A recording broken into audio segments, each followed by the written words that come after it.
kakasimula pa lang halos ng game, may na-injured na.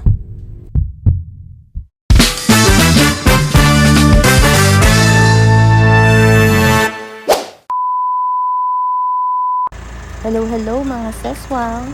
Welcome to our channel. So this weekend vlog is extra special because we're taking you with us sa isang 3-day KYFA International Tournament. So different teams, different countries, and a whole lot of learning. So tara, sabay-sabay nating balikan ang weekend na to. So eto na, travel day, papuntang New Clark Stadium. Excited kami pero to be honest, sobrang puyat na kami. Galing pa kaming work. So, we had to do a quick stop muna sa Starbucks kasi guys, coffee na lang talaga ang bumubuhay sa amin ngayon. Kaya tara, samahan nyo kami sa biyahe namin papunta sa may New Clark Stadium. Sobrang ganda na dito guys sa New Clark. I didn't expect yung bridge na to. So, this is a very iconic one. Every time nakikita ko to, I feel like para ako nasa ibang bansa. So, it's giving a foreign country vibe. And yes, I think it's only like an hour away from our place or 30 minutes. I'm not so sure about it. But yeah, here we are. We are here in New Clark Stadium na. Tatlo. Thank you. Thank you po.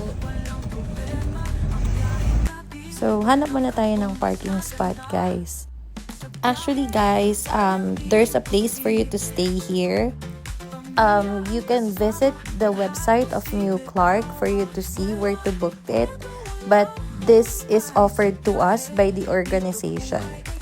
So, ayun. So, yeah, we are now trying to find a parking spot. And as you can see, marami pang available since wala naman masyadong tao pa. I think we are early. So, ayan na yung anak kong ayaw magpa-video. Always ayaw magpa-video.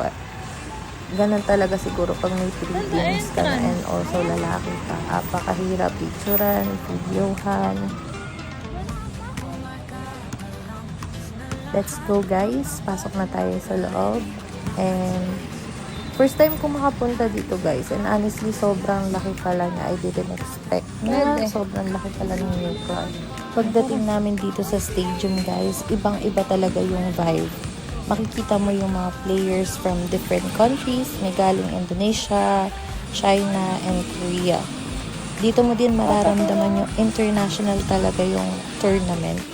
Since iba't iba yung style, iba-iba yung galaw. Pero as we know, iisa yung goal to give their best in this game.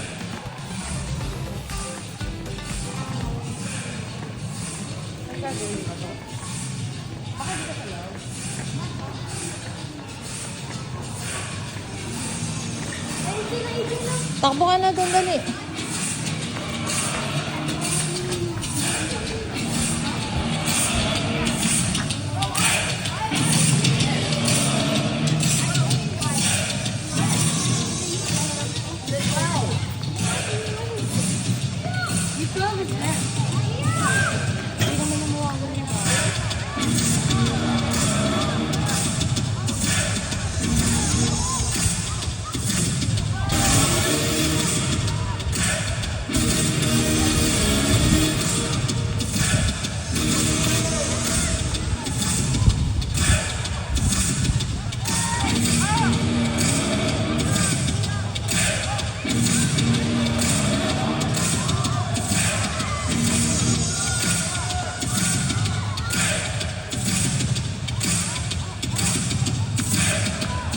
So mga seswang, this is a 3-day tournament, but this is day 1, obviously.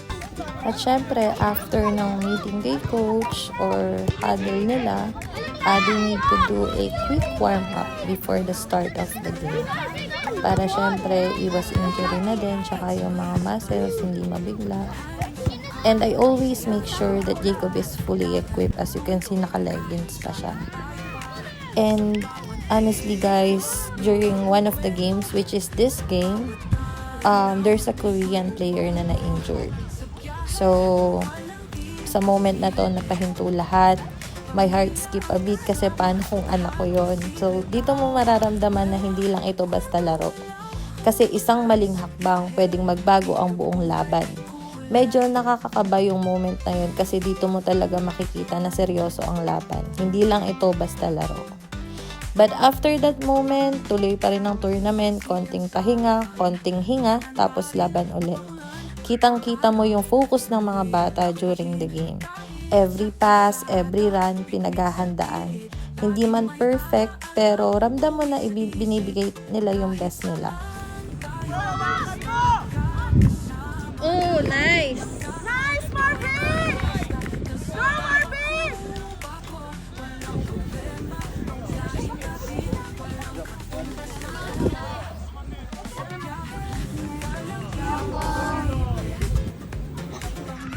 So, second game na guys. This is day 2 of the tournament. Mas mabilis na yung laro. Actually, 2 times silang naglaro. Inabot kami hanggang gabi. Kaya lang hindi ko na na-videohan yung iba kasi sobrang init nung umaga guys. Sobrang init talaga. Sinakitan na ako ng ulo. Hindi na ako nakapag-video. So, this is the only clip that I have for day 2. Pero intense pa rin talaga yung laban. Mas mabilis yung laro, pero mas ramdam mo na intense na yung laban kasi puro Koreans yung nakalaban nila during this day. And kita mo na masana yung ibang teams. Especially yung mga Koreans. Pero tuloy pa rin yung laban. Walang sumusuko. And during this KYFA tournament, every game or after every game may respeto, kahit sino ang manalo o matalo. May handshake, may bow, may ngiti. Sobrang sarap panoorin. At obviously, ayun na naman ang anak ko, ayaw magpa-video. So mga siswang, third game na. Day 3, pagod na yung katawan, pero hindi pa din bumibitaw yung mga bata. Honestly, si Jacob, may malaking pasa siya sa binti. And even though may pasa siya, go pa din. Tinanong ko siya kung gusto pa niyang pumunta sa tournament. Sabi niya, sige mami. So, ayun, laban. Punta kami ng tournament for third day.